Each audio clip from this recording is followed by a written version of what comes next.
The red-hot Knicks will look to make it 9 straight wins on Sunday when they battle the Celtics in Beantown and look for their second win over the Seas in less than a week. Joining me to talk some Knickerbocker basketball is one of the hosts of the Knick of Time show from Flatbush, Brooklyn, Jay Ellis. Jay, how you doing, man?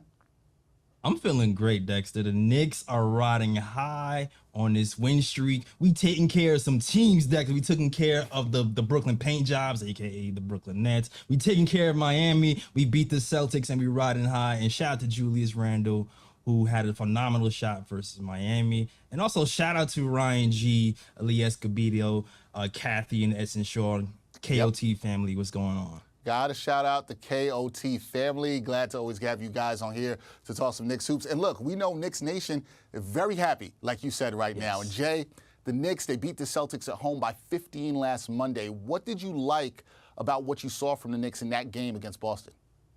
Woo, man, plenty to like. First and foremost, the Knicks defense. The Celtics are the third best offensive team in the entire league, and they are the second best three-point shooting team in the entire league. And the Knicks were able to hold them to under 100 points and also hold them to 15 points in the first quarter, largely sticking to the defensive principles. And you know what? The Celtics did have a couple of open threes, but it didn't matter because the Knicks still stuck to their principles. They didn't hang their head, and they kept the intensity defensively going throughout the entire game. And shout out to Quentin Grimes as well, who doesn't really get his just due because he doesn't score, but he held Tatum in check. Him, Josh Hart, and the Knicks team held Tatum to 14 points and frustrated him to the point where he got attacked and exited the game early. So the Knicks defense was the first thing that I felt like went right.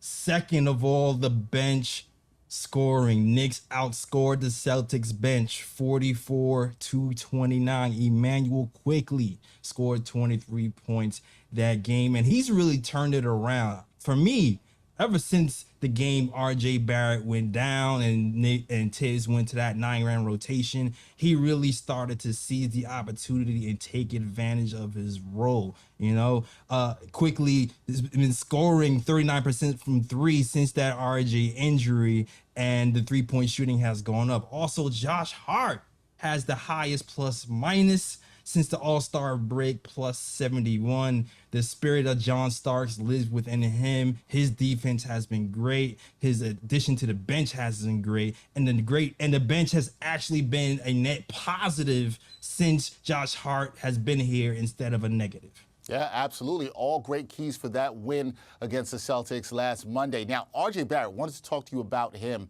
Jay. He had a solid game, going 8 for 15 from the field in the Knicks win over the Heat. However, he was 0 for 4 from downtown. RJ, only 10 points last Monday against Boston. How important is it for him to get it going against good competition down the stretch? Oh, man, it's extremely important because, listen, guys. Jalen Brunson right now, he's playing like a top 10 NBA point guard. Julius Randle is approaching superstar status with the type of clutch shots he's been hitting. These two guys are going to get a lot of attention. And our offensive rating right now is number 4 in the league. And if RJ Barrett finally puts it together, we can rise from number 4 to possibly number 3, number 2, number 1. So it's extremely important for RJ Barrett to take the load off offensively for these guys, because these guys are going to be getting double teamed for the rest of the season. And not only that, for the big picture, if RJ Barrett really reaches his full potential, then we really have a big 3 here grown in-house. Guys that we drafted, guys that we have developed. And when it comes time to this season and beyond, we don't have to look outside of our organization. We can actually keep our depth and grow from within. Because I believe, Dexter, that RJ Barrett is the X factor for these Knicks and how far we can go. We can really disrupt teams with our team right now, with Julius Randle and our point guard playing the way they are. But if RJ Barrett reaches that next level, the Knicks are an elite team. That's what a lot of Knicks fans are waiting to see. Can he reach that next level? All right, Jay, really quickly, what are the keys to the Knicks getting their second win over the Celtics in 6 days and winning the season series with Boston? 3-point defense, 3-point defense, 3-point defense. The Celtics like to bomb threes. They're number 2 in the NBA at launching those threes. So we have to play good 3-point defense. And also, listen, Robert Williams is not playing today.